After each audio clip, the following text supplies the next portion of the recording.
and these stupid jokers, they want to compete with India. They had given a photograph of a 2019 Chinese army drill, claiming it's a victory over India. Unfortunate part is that Pakistan gives out a wrong message to the Arab world and to the Muslim world that we are a Muslim country and India is not a Muslim country.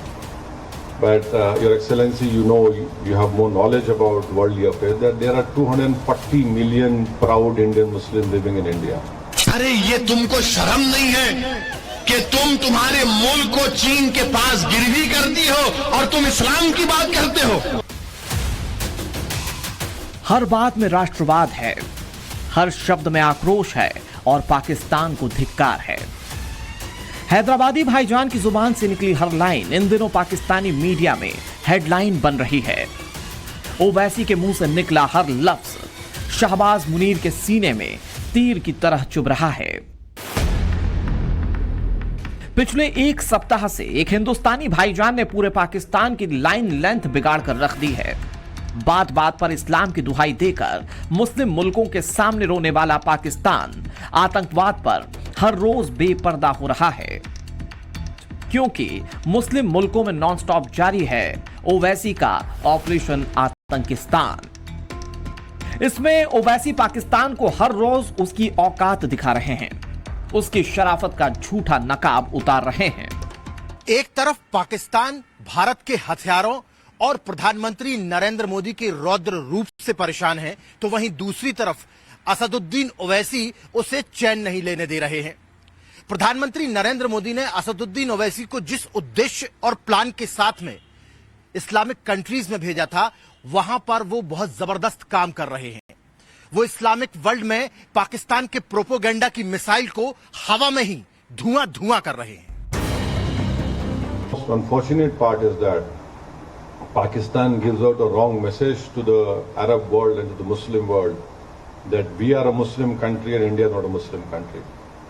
But Your Excellency, you know, you have more knowledge about worldly affairs, that there are 240 million proud Indian Muslims living in India. And not only that, we have our Islamic scholars are much better than any scholars in the world. They can speak the best of Arabic language. In fact, we have some famous Islamic scholars who have done great work in the Hanafi fiqh jurisprudence, and their judgments are accepted by the religious scholars of anywhere in the world. So this Pakistan's false propaganda that India is hurting us because we're a Muslim country, it is completely wrong. मुस्लिम देश Saudi अरब में बैठकर ओवैसी ने जिस तरह भारत का प्रतिनिधित्व किया है, उससे सिर्फ यही नहीं, ओवैसी ने भारत और पाकिस्तान के मुस्लिमों की तुलना करके दुनिया को यह भी बता दिया कि पाकिस्तान से ज्यादा मुस्लिम भारत में रहते हैं, लेकिन हर बात को मजहबी रंग नहीं देते। ऑपरेशन पाकिस्तान ने भारत के खिलाफ एंटी मुस्लिम वाला कैंपेन चलाया, लेकिन टीम मोदी के अहम सदस्य बनकर गए ओवैसी ने मुस्लिम देशों में उन कैंपेन का कबाड़ा कर दिया।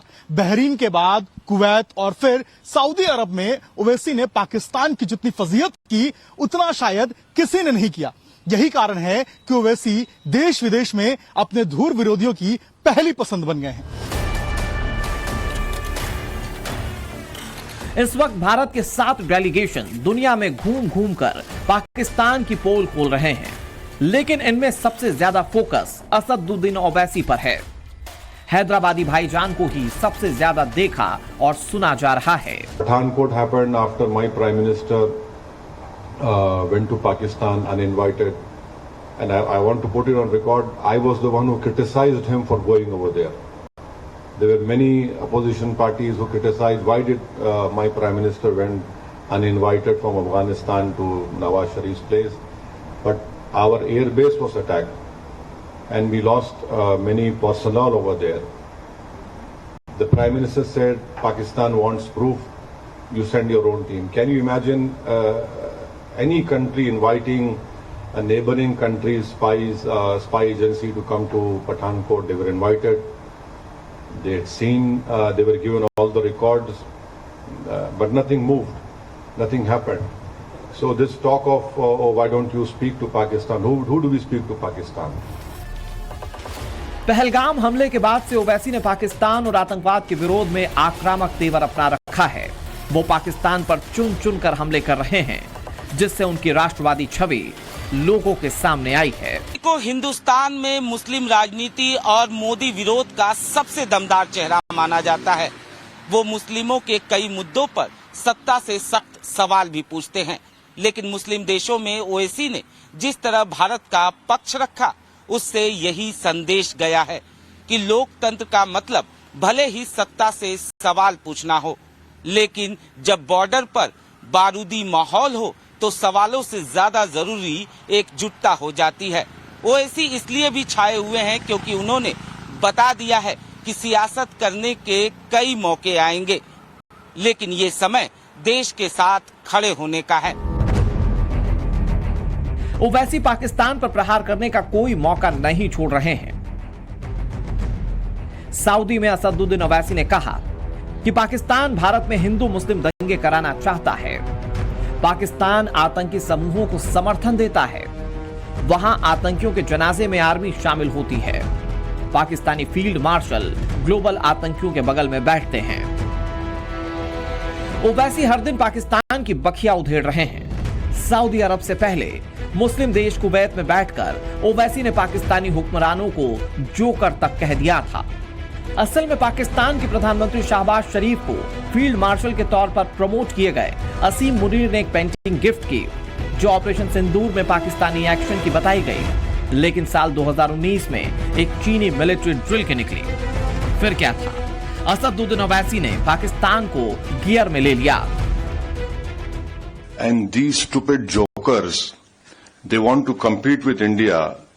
They had given a photograph of a 2019 Chinese army drill, claiming it's a victory over India. Now this is what Pakistan indulges in. They cannot even give a proper photograph. तो हम बचपने में हम school में सुनते थे कि अक्सर स्कूल में क्या होता था कि हम अच्छे पढ़ने वाले बच्चे के बाजू पे बैठता था।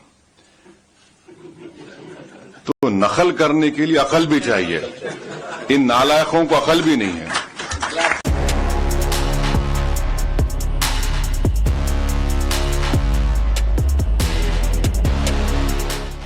पहलगाम हमले के बाद से ही ओवैसी ने सैकड़ों बार पाकिस्तानी हुक्मरानों को उनकी औकात बताते हुए करोड़ों नए लोगों को अपना मुरीद बना लिया।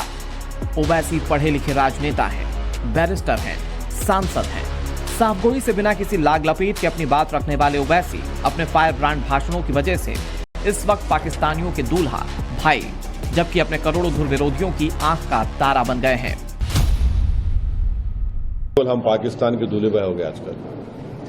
हम ही दूल्हे भाई है पाकिस्तान के, कोई नहीं रहा वहां पे, हम ही रह गए। इतना बेबाक, इतना हैंडसम को दिख ही नहीं रहा पाकिस्तान वालों, खाली मैं ही दिख रहा हूं भारत से।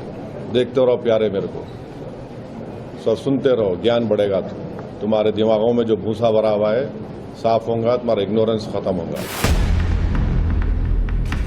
पाकिस्तान के प्रोपोगेंडा की हवा निकालने के लिए विदेश में पीएम नरेंद्र मोदी ने जो टीमें भेजी हैं, उस नैरेटिव वॉर में पीएम नरेंद्र मोदी का सबसे घातक हथियार साबित हुए हैं असदुद्दीन ओवैसी। हैदराबादी भाईजान ने अपने बयानों से ऐसे धमाके। मोदी सरकार जिस तरह आतंक के मुद्दे पर पाकिस्तान से डील कर रही है, आतंकियों के साथ ही पाकिस्तान का पक्का इलाज करने के प्लान पर काम कर रही है, ओवैसी उसके बहुत बना सकते। तुम एक मोटरसाइकिल का टायर तैयार नहीं कर सकते। भारत बहुत आगे है, भारत से पंगा मत लो। अल्लाह का शुक्र है कि हमारे बुजुर्ग नहीं गए वहां पर, वरना इन पागलों को हमको देखना पड़ता। जो लोग गए उनको बर्दाश्त कर रहे हैं। हमको पाकिस्तान से कभी मतलब था, ना कभी रहेगा। अरे ये तुमको शर्म नहीं है कि तुम तुम्हारे मुल्क को चीन के पास गिरवी करती हो और तुम इस्लाम की बात करते हो? वो चीन जो जिनजियांग में मुसलमानों को 20 लाख मुसलमानों को कैद में बंद कर दिया, जिनको जबरन सूअर खिलाया जा रहा है चीन में, आज वो मिनिस्टर इस्लाम की कामयाबी की बात करता है। पाकिस्तान के मुल्ला मौलवियों के बीच ओवैसी का ये रौद्र रूप चर्चा का सबब बन गया है। जो पाकिस्तानी मौलाना पहले ओवैसी के हैं। कुछ लोगों का मानना है कि ओवैसी अपने राजनीतिक हित साधने के लिए मुस्लिम परस्त छवि से बाहर निकलकर नहीं जा सके। वजह चाहे जो भी हो, एक बात तय है कि मुस्लिमों की राजनीति करने वाला ये चेहरा आज देश का चहेता चेहरा और पाकिस्तान के लिए नफरत का सबब बना हुआ है। ब्यूरो रिपोर्ट, टाइम्स नाउ, नव भारत।